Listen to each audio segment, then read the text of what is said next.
Hey guys, my name is Eric and today I'm going to be talking about my visit that I had at Kimber and kind of my thoughts about the whole thing. So go ahead and roll the intro.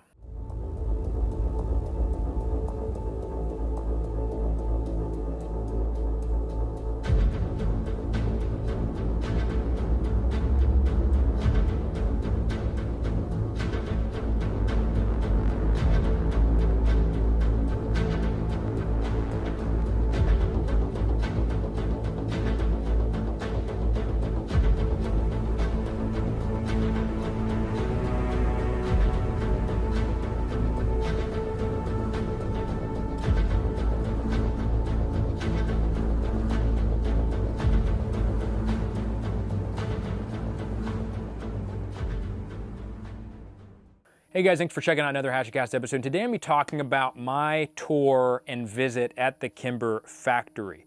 Before we get started, make sure you hit the like and the subscribe button. Also, make sure you share this video with a friend. Or if you're a Kimber owner, or you've had problems or great experiences with Kimber, all the Kimber experiences you've had, put them in the comments below. Curious to know what your thoughts are about them. And also, what experiences you've had with them before. If you're looking for other ways to support the channel, a great way to support the channel is to come out and train with me. Go check out BARRELHATCHET.com, have the 2025 training calendar up, and new classes that are actually going to be getting posted on the calendar. It's amazing to train with you guys and super epic.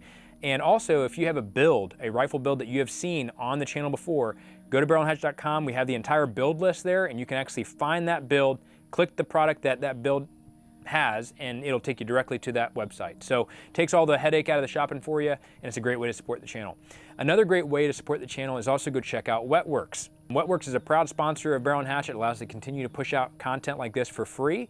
And they have a brand new product that they pushed out that I really like, especially if you're a subgun guy. Here is a product spotlight for the new mag shingles for subguns from Wetworks.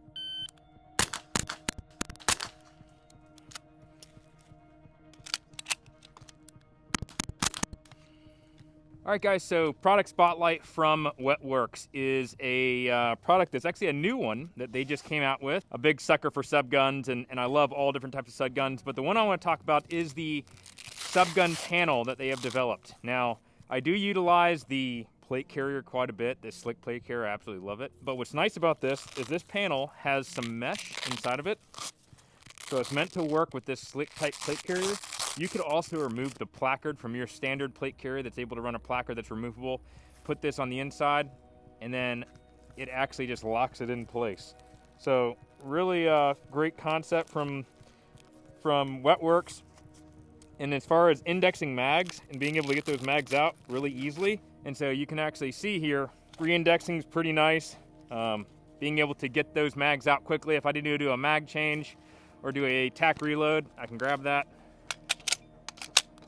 And then with one hand, re-index it. So there's enough material to be able to get that seated back inside the plate carrier. So really cool product, relatively inexpensive. If you're into subguns, whether you got now Springfield Army just released their new subgun, or you got a Zenith or a B&T, whatever, this will fit those types of mags. So go check it out. Also, they have a ton of other stuff on their website. Slick plate carrier is going to be on there.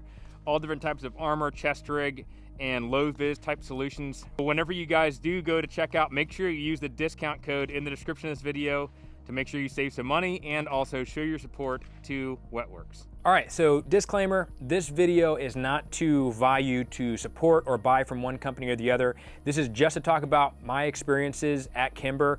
There is an interview that I did with Everett, who works for Kimber, about their 2K11 and kind of what they were thinking and kind of the highlights of that platform.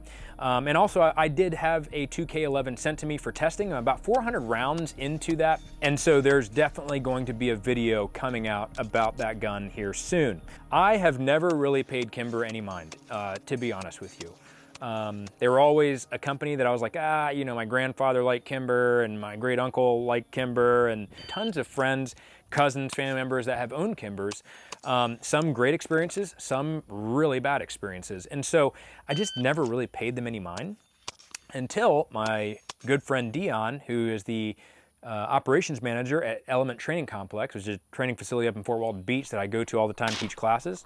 If you want to sign up for a class, I'm always up there doing stuff. And he was like, hey man, Kimber stopped by the facility and they had like a demo day, and they have a couple of new products that are coming out that are definitely a different flavor of what Kimber usually produces in terms of more modernized type pistols. And, you know, when we go to SHOT Show, we should definitely go check them out. And I was like, okay, yeah, I mean, I'm kind of curious to see what they got. I mean, I haven't really paid them any mind, but sure, I'll go take a look at them.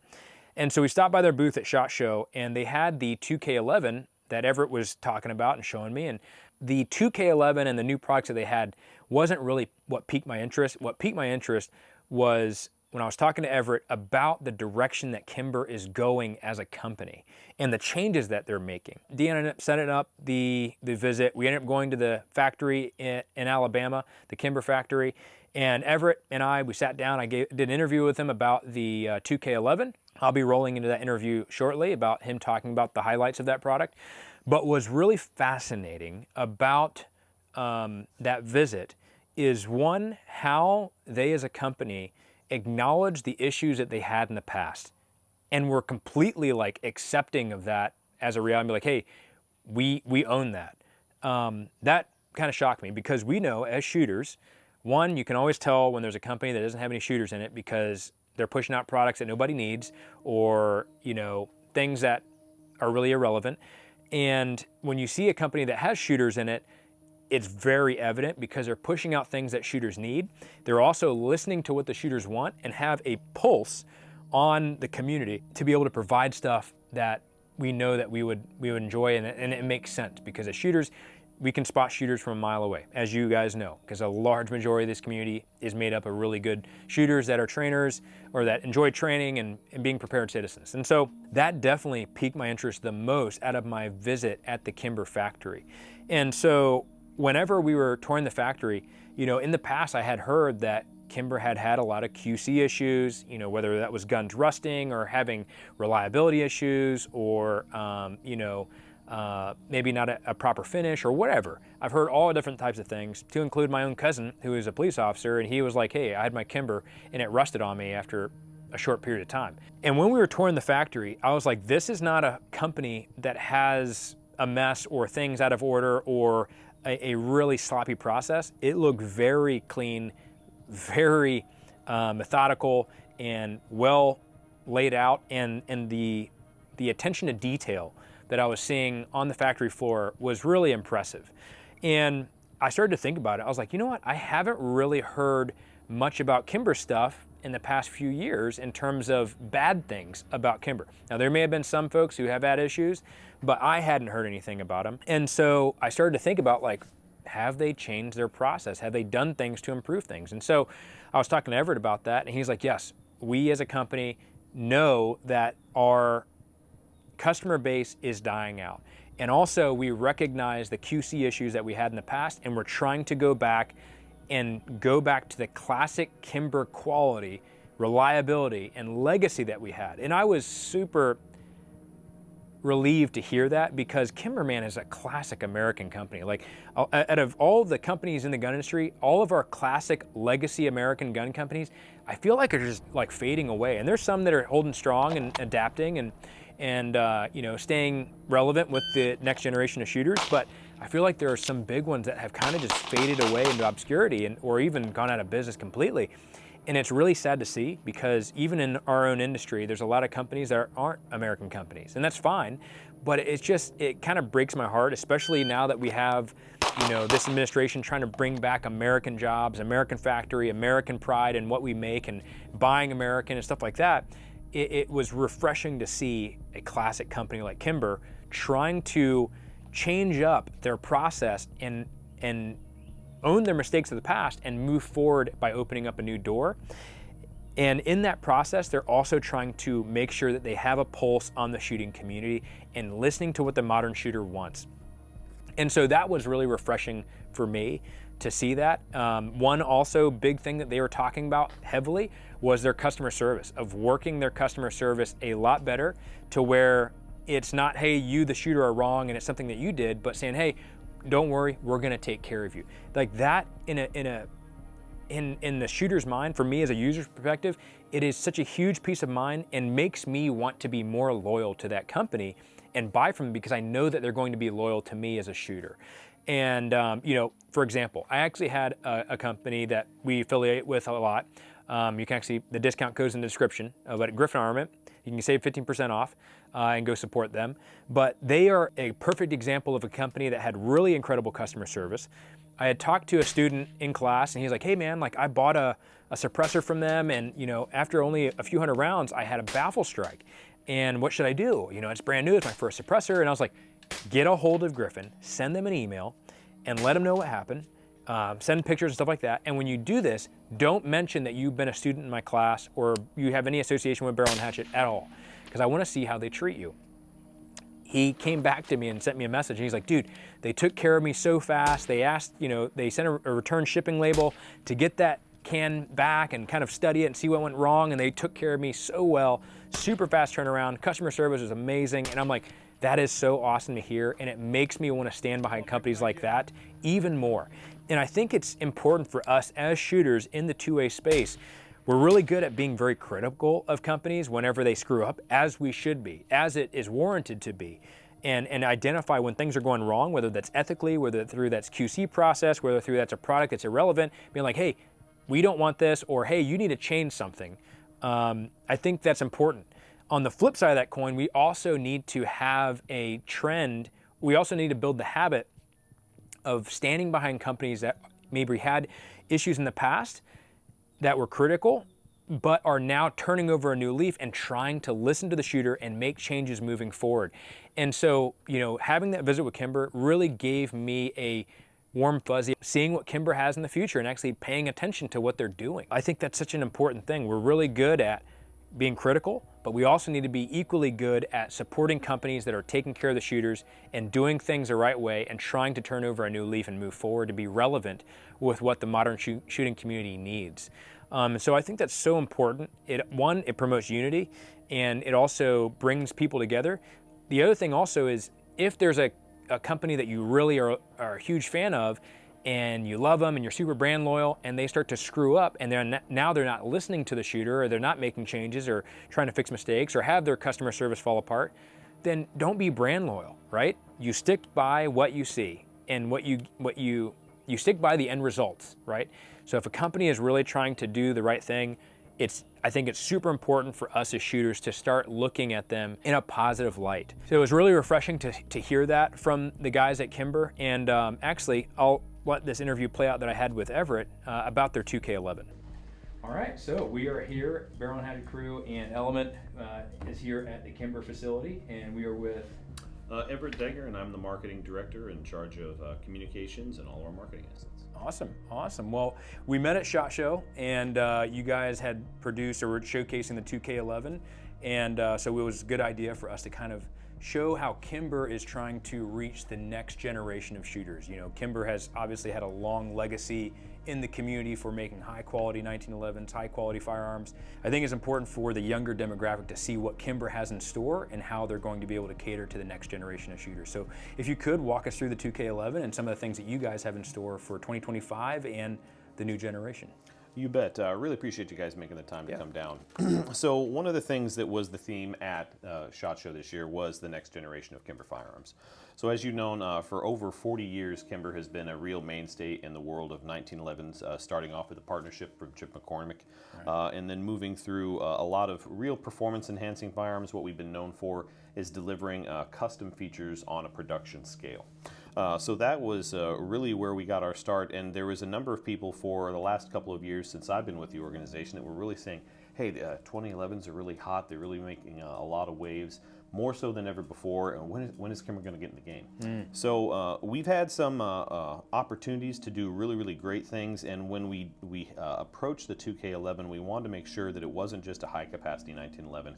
We wanted to throw in a handful of the features that a lot of the core enthusiasts have been looking for.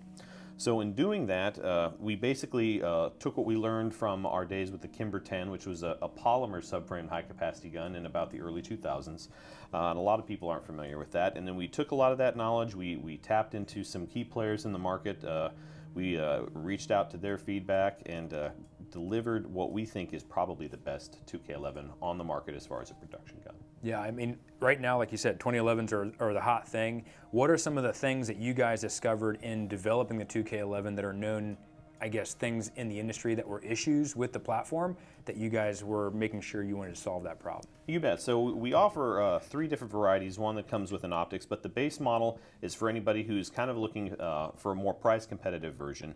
And in doing so, we want to make sure that we didn't hold out the features from the high-end model to the base model. We wanted to make sure that everybody had the same performance opportunities.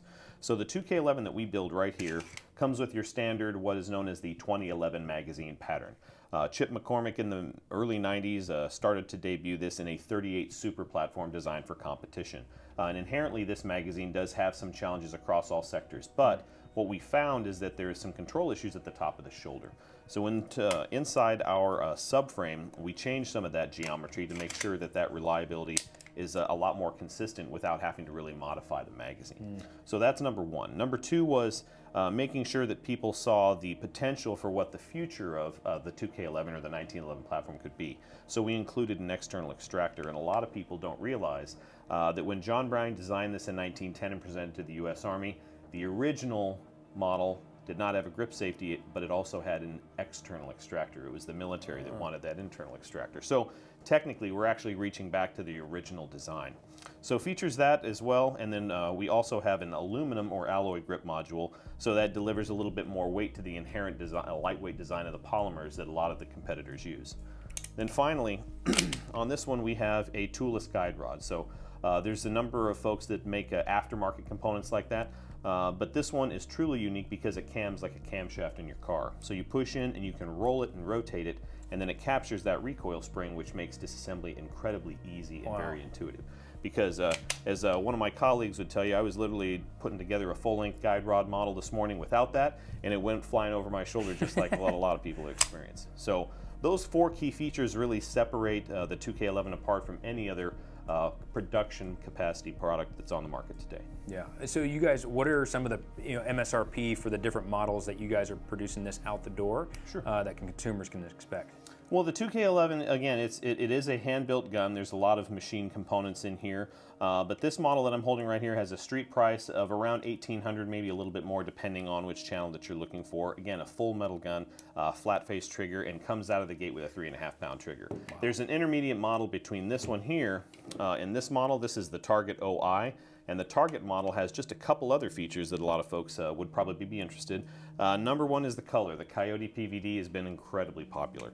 And this one here has a Stan Chen magwell. So if you're familiar with the world of 1911, Stan Chen stands at the top as far as custom features. It's been a friend of mine for a long time, and I reached out to him and I said, hey man, your magwells are it for legacy 1911s. What would you say to getting on board with something like this? So he came real strong to the market with a really great aftermarket component that comes on there as well. Finally, the slide ports are on there. There are no barrel ports, but they are slide lightning cuts, and this one comes standard with a Trigon SRO. And that's coming with the actual firearm, the SRO? Yes. Wow. Yeah, there's a Target model that features a Beaumart type, a traditional target adjustable rear sight. Right. That's intermediate at around maybe 2,200 and change, and this one's on the market for about 28. Okay, and you guys also have multiple calibers, right? You have 2 different calibers that you're offering this in? You bet. You couldn't be Kimber and not offer a 45 auto. Yeah, right. So yes, available in 9mm and 45. And the number one requested round obviously is 10 mil.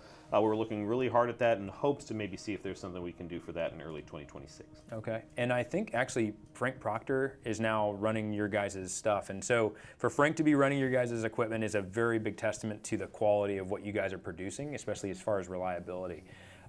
So what are some things that, as far as the next generation of shooters that you guys are wanting to really kind of advocate for? You obviously have the 2011. What are some other things you guys have in store for new shooters? Well, and one of the things that I told some of my colleagues at work here, and it kind of raised some eyebrows, is what if there was a Kimber that wasn't just a 1911 company? So in doing that and raising that question, several years ago we released the R7 Mako, which was our first entrance into the polymer subcompact market. And it was pretty well received. There was a brief recall with a manufacturer defect. It wasn't a design issue, but we overcame that in really strong form. And in doing so, the trigger is our performance carry trigger, and it delivers spectacular characteristics, much like the 2K11. But then this year we introduced right on the front end of this our carbon compact. So what sets this gun apart from every single other polymer striker-fired gun in the market is the covered hood, if you will. So a lot of people think that this is purely cosmetic, but it's really not. It's actually quite functional. So I'm not going to do a good enough job showing you this here. but there's a lug on the top of the barrel. So if you see the locking lug is different than your traditional Glock or striker fires, and the reason that's done is that it really delivers a lower index when it comes to the camming action of the barrel, which gives you a lot better return to battery or return to target, and making sure that you can control the firearm a lot better. So this one here's got a specific colorway, but another couple of features is the really high undercut, which gives you a really great purchase on the grip. And the real estate between here and here is a lot smaller than other guns, so guys who have small hands like myself have got a really great option. It comes with a mag well, but then also we put in some cuts up here, or what people know as gas pedals, because again, we're trying to cater to the folks who are looking for those aftermarket attributes that you'd pay for a custom house, but you deliver that out of the box with the Kimber. Yeah, and also the lower, I believe, is not just completely polymer. Is it also have carbon fiber infused Correct. as well? Yeah, and that's the reason for the name, is that there's a 20% carbon fiber matrix in this grip module. And then as far as the barrels, do they all come threaded, or is that just an additional option? Or? Right, this is probably your full house custom, so this one comes with the Holosun K and the threaded barrel, but there's also an optics ready version and then one without a threaded barrel. Now, one of the things that I think is a side benefit to having that covered or that side ejection port is the fact that you get a lot less carbon on your glass. Like, that's one of the things I deal with obviously running like other manufacturers where they have like a brass indicator, and all the carbon goes literally on the face of that glass. So was that part of the design, or just kind of like a side benefit? You're like, oh, this is great. Well, yeah, I mean, ultimately accuracy is number one when it comes to any of the pistols that go out, but it's really been something that has been a great benefit, because a lot of folks who are shooting optics, and let's face it, much the same way ARs had kind of co-witness sights years ago, we're really seeing that trend in a lot of handguns, where pistol sights are good. You have some folks who still want to have a co-witness, but red dots are really kind of taking over. In fact, we are forecasting the fact that in the next 2 to 3 years, 80% of our inventory will come optics capable. So there will be iron sights available, but yeah, you definitely need to be ready for red dots. Yeah. And what is the MSRP that is going to be coming in at? So this one right here is just south of $1,000 when it comes to the threaded barrel and the optic, but then there's also a $799 model available without the threaded barrel and without the optic. Okay. As far as the magazines, how many mags can you expect to get with those? The carbon compact comes with 2, and the 2K11s come with 3. Really? Yeah. Yeah, I mean, it's one of those things where I think a lot of people that are looking into 2011 specifically, they're used to a higher price point, and to see that you guys are coming at a middle of the road price point is like, especially in today's economy with people and the working man trying to get into that type of game, it's a very competitive price point in comparison to a lot of other competitors. Well, and one of the things that, you know, we, like any company, you get beat up along the way, and we've taken some of our bruises, and one of the things that we really want to make sure that our customers knew is that Legacy 1911s had come with 1 magazine, but we also had some feedback that they wanted to make sure that the optic plate was included. So, for example, on the base model, we included an optic plate with the gun, so that if you are looking for an RMR type footprint, the optic mounting plate for an RMR comes with the model as well as the 3 magazines. Interesting. Okay. As far as the 20 or the 2K11, what other do you guys have other models planned for the future? Or, oh yes. Okay. Yeah, we're looking at 4 1/4 inch models. That's actually been one of the biggest requests, and I can tell you for a fact that that will be available this year. We've also been asking about other colorways. Even we've actually had folks that have been saying, hey, is there a lower cost option for even a polymer grip? So we're going to be having a lot more availability. We do believe that the 2011 plays a big part in the future of the Kimber brand, so we're not holding back with any type of opportunity. Do you guys have plans for possibly like a duty version of this, or is it mostly going to be competition? So for the first time in probably several years, it started with our SIS pistols and LAPD SWAT for 1911s. Yeah. We will be returning with not only the 2K11 for an LE version, but also a couple of other products, which include the carbon compact specifically for law enforcement. Interesting. A lot of custom features you guys are offering on the 2K11 or even the carbon compact are things that are aftermarket feature, like things that you have to pay after you buy a gun. So, you know, talking about, I'm not super well versed in the 1911 world as far as what you had to do to get a custom job done. So can you talk a little bit about like triggers and enhancements that you guys already done? Yeah, I mean, so again, one of the really neat attributes to this model is that it has a fully fluted and crowned 5-inch barrel. So a lot of folks add aftermarket flutes in order to deliver kind of that custom feel, that custom look. That comes standard on this one. Another really key attribute is what we call our GT trigger. And the GT trigger features a hammer and sear that are specially formulated to deliver a 3.5-pound break every single time. So there is no stoning, there's no sanding, there isn't any sort of workbench voodoo, if you will, that you deliver with this. All these guns are full production guns that are assembled by production line employees, and because of that, those coatings that we've implemented really deliver a supreme crisp break, 3.5 pounds all the time. And when you mention an aftermarket component, a lot of brands really ship guns with either a 4.5, 5 pound trigger or more, just based on the fact that they can't achieve that out of the gate the way we can. Interesting. And so obviously, one of the things that you get out of that on a production level is you have consistency. So like if you bought one 2K11 and you get another, you can expect the exact same consistency in their trigger performance versus I send one off to a shop and it gets done. It might be a little bit different than this other one that I have enhanced as well. You bet. And the same thing can be seen when we've actually swapped over slides. When we did our launch event in July of last year, we were showing Frank Proctor, who put on that event, the fact that you could swap slide to slide and the gun would still perform, which is also an inherent challenge with 1911s. Wow. Is a lot of that hand fitting. So the consistency that we have in our manufacturing process really delivers a gun that's a cut above. Man, do you guys have, as far as you guys have additional base plates that are available in the mags? Do you guys sell those exclusively as well? The base plates, no, but for optics mounting capability, we have Trijicon RMRs, and we also have Delta Point Pros, and ones that'll be available for Holosun as well. I'm curious, does this fit with like Safariland style holsters for 2011s? Have you guys tried that? It does. So our pro shooter, Blair Drum, who's part of the drum line, her and her husband run the 2K11, and she's sponsored by Safariland, and I believe that she runs a TLR7, and that fits perfectly with the Safariland holster that she has. And I believe that there's also Safariland holster models that run with Surefire X300s, and those will fit as well. What are some of the feedback items from like Frank or Blair that you've heard that is something that's a good experience that people should know about, and as far as the performance? Sure. So we actually had to re-engineer a little bit on the slide stop to make sure that we didn't see any of the challenges with failure to hold opens or slide overrides and things like that. So those were some of the feedback that Frank gave in some of the initial conversations. Also, we adjusted the slide serrations because Frank gets really, really high on the gun. So we didn't bring the slide serrations all the way down to the bottom of the slide, which is kind of traditional. And then there's a slight bevel to prevent that. So that was some of the input that he had. Overall, Blair's just been really, really happy with the performance and the consistency. So win-win on both fronts. Yeah, and Blair, for the audience that doesn't know, she competes in the tactical games quite often. So the fact that she has very rugged usage of that system in the tactical games and it still performs is a testament, I believe. I think something else that is good for, what you guys finally, producing the 2011 to the market is you have that legacy name. Can you talk a little bit about, I think, the importance of now, especially for me as a father, when I'm looking at passing down guns to my kids or as an investment piece, what other things you guys have in the market that you want to produce that kind of is a legacy item? Well, you bring up a really great point. I mean, one of the things that I found out when I came on board with the Kimber brand over 3 years ago was I would go to a number of events and a lot of young people would say, oh, I love Kimber, my dad has that, or my granddad has that. Well, from a marketing perspective, that becomes a challenge because I want that young person to go out and purchase the product. So we just recently returned from a show, and because of this, folks, as you've noted earlier, are really more interested in the brand. And when it comes to that heirloom quality, it's 100% American made at this point and continues to really be the fulcrum for what Kimber has been known for, right?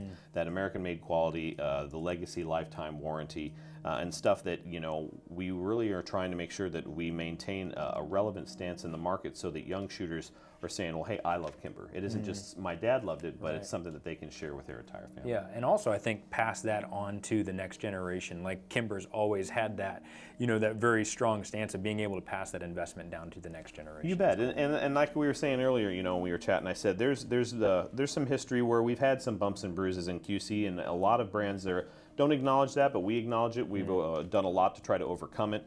I've reached out and spoken to Hilton Yam, who's had some challenges in the past, and he's really excited about just giving this an opportunity to take a look at it. And we really want to ask for anybody who may have had some challenges to say, hey, take another look at Kimber. This isn't your granddaddy's Kimber, if we've been saying that on the marketing team. This is the Kimber for the future. I think that's a big testament to your company and to Kimber itself, is because every company has QC issues. The key is how does the company handle that? Take that feedback to enhance the product and then move forward so that way the end user is the one that benefits in the end. So if someone's interested in getting a 2K11 or a carbon compact, where can they get those? Well, you can go to our website, kimberamerica.com, and if you click on any of the models, you'll hit the Buy Now button. It'll take you to Cabela's, Bass Pro, Shields, or any dealer in your area. You can enter in your zip code, and it'll tell you where a Kimber Master Dealer is, and you can find them that way. Okay, cool. Oh, you guys have major dealers? I was just watching a YouTube video. I forgot. You're like, what's coming up next?